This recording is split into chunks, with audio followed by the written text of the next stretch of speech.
Hi everyone, मैं प्रिया और अपने चैनल पर आप सभी का स्वागत करती हूँ। तो आज हम इस वीडियो की मदद से जानेंगे कि माँ देवी जो माँ वैष्णो देवी है उनके दरबार का क्या महत्व है और इनकी पौराणिक कथा भी क्या है और माँ के भवन से जुड़ी हम कुछ खास बातें भी जानेंगे। कहते हैं कि माँ के दर्शनों का सौभाग्य केवल उन्हीं को मिलता है जिन्हें माँ का बुलावा आता है और जिन्हें माँ का निमंत्रण मिले वो भाग्यशाली कहलाते हैं। कहते हैं कि जब तक माँ का बुलावा नहीं होता तब तक आप वहां पहुंच भी नहीं सकते। माँ वैष्णो देवी की महिमा ही ऐसी है।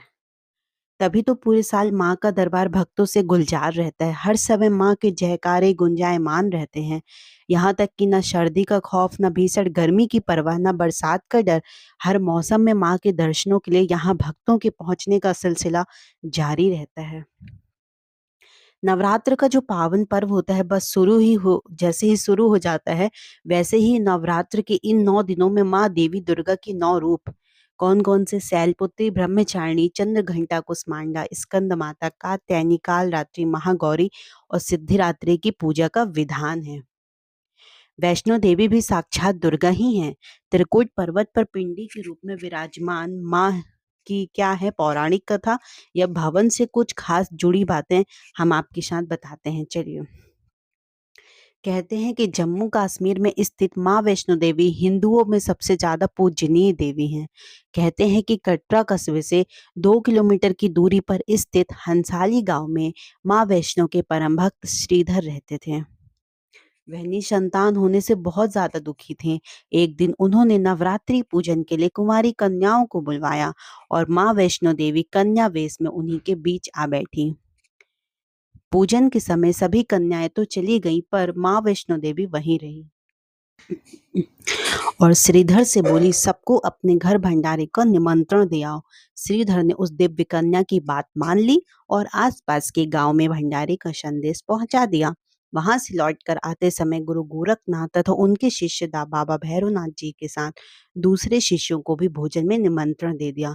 भोजन का निमंत्रण पाकर सभी गांववासी हैरान थे, क्योंकि वह ऐसी कौन सी कन्या है जो इतने सारे लोगों का भोजन करवाना चाहती है।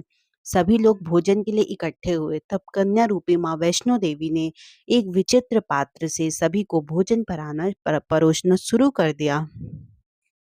भोजन परोसते समय जब वह कन्या भैरवनाथ के पास गई तो भैरवनाथ में खीर पूड़ी की जगह मांस और मदिरा मांगी, पर कन्या ने मना कर दिया। लेकिन भैरवनाथ जिद पर अड़ा रहा। भैरवनाथ ने उस कन्या को पकड़ना चाहा, लेकिन माँ ने उसके कपट को जान लिया। माँ रूप बदलकर त्रिकुट पर्वत की ओर चल पड़ी। भैरवनाथ से छिपकर इस दौरान माता ने एक गुफा में प्रवेश कर 9 महीने तक तपस्या की। यह गुफा आज भी अर्धकुमारी या आदि कुमारी या गर्भ जून के नाम से प्रसिद्ध है। इस गुफा का उतना ही महत्व है जितना भवन का। 9 महीने बाद कन्या ने गुफा से बाहर देवी का रूप धारण किया। माता ने भैरवनाथ को चिताया और वापस जाने को कहा, लेकिन जब वह नहीं माना तब माता वैष्णवी ने महाकाली का रूप लेकर भैरवनाथ का संहार कर दिया। भैरवनाथ का सिर कटकर भवन से 8 किलोमीटर दूर त्रिकुट पर्वत की भवन घाटी में गिरा। उस स्थान को भैरवनाथ मंदिर के नाम से जाना जाता है। कहते हैं कि जिस स्थान पर माँ वैष्णो देवी का हटी भैरवनाथ का वध किया, वह स्थान पवित्र गुफा व भवन के नाम से प्रसिद्ध है। तो देखिए, वैष्णो देवी में कुछ खास बातें भी हैं, उनके मंदिर से जुड़ी हुई हैं। कहते हैं कि जो वैष्णो देवी का मंदिर है और अथवा जो भवन है वो 14 किलोमीटर की पैदल यात्रा के बाद आता है। इस दौरान रास्ते में और कई दिव्य स्थल मौजूद हैं जिनका धार्मिक महत्व है। इनमें बाणगंगा, अर्धकुंवारी, सांची छत शामिल है।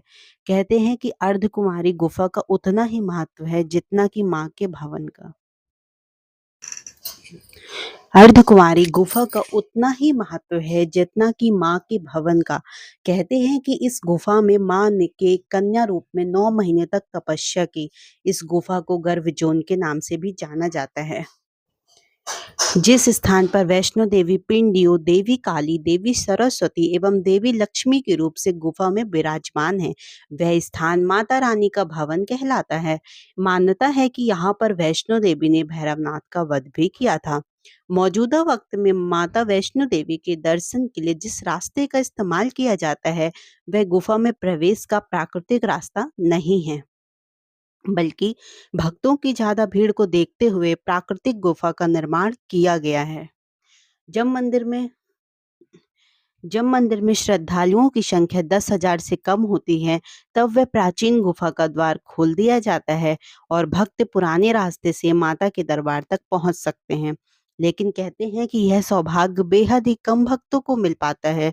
माँ वैष्णो देवी के दरबार में प्राचीन गुफा का महत्व इसलिए भी ज्यादा है, क्योंकि कहा जाता है कि यहाँ भैरव का शरीर मौजूद है। और ये भी कहा जाता है कि यहाँ पर भैरव को माँ ने अपने त्रिशूल से मारा था और उनका सिर उड़कर भैरव घाटी में चला गया और शरीर इस गुफा में ही रह गया था।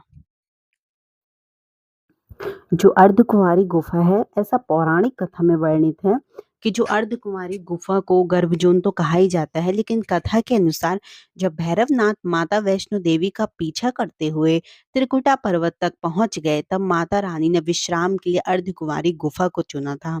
माँ ने इस गुफा में 9 महीने तक तपस्या की थी। अर्धकुंवारी गुफा ने माता रानी की उसी तरह रक्षा की जैसे एक भ्रूण अपनी माँ के गर्भ में सुरक्षित रहता है। इसके कारण गुफा को गर्भजोन का नाम दे दिया गया।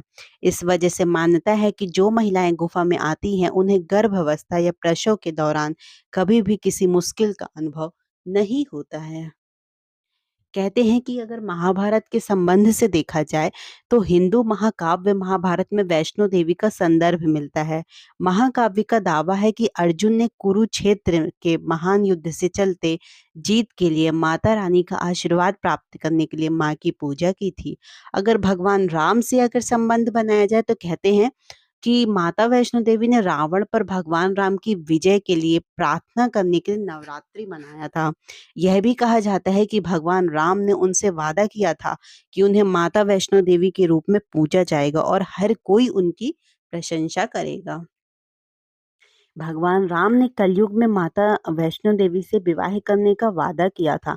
ऐसा कहा जाता है कि भगवान राम ने माता वैष्णो देवी से वादा किया था कि वे कलयुग के दौरान कल्कि का रूप धारण करेंगे और उनसे विवाह भी करेंगे। तो ये हमारे माता रानी की खास कुछ मंदिर के कुछ जुड़े रहस्य हैं, है ना? तो चलिए, आई होप आपको बहुत पसंद आया होगा हमारी माता वैष्णो देवी के बारे में, जो कि नवरात्रि का जो पर्व है वो चल ही रहा है। आज चतुर्थ दिवस है, जो कि माँ कुष्मांडा का रहता है ना? तो आप भी बढ़िया से नवरात्रि मनाइए और सेलिब्रेट करिए। आपको चैत्र नवरात्रि की हार्दिक हार्दिक शुभकामनाएं दोस्तों। और हमारे वीडियोस को ज़्यादा से ज़्यादा शेयर करें और हमारे चैनल को सब्सक्राइब भी करें। Thank you so much. जय माता दी।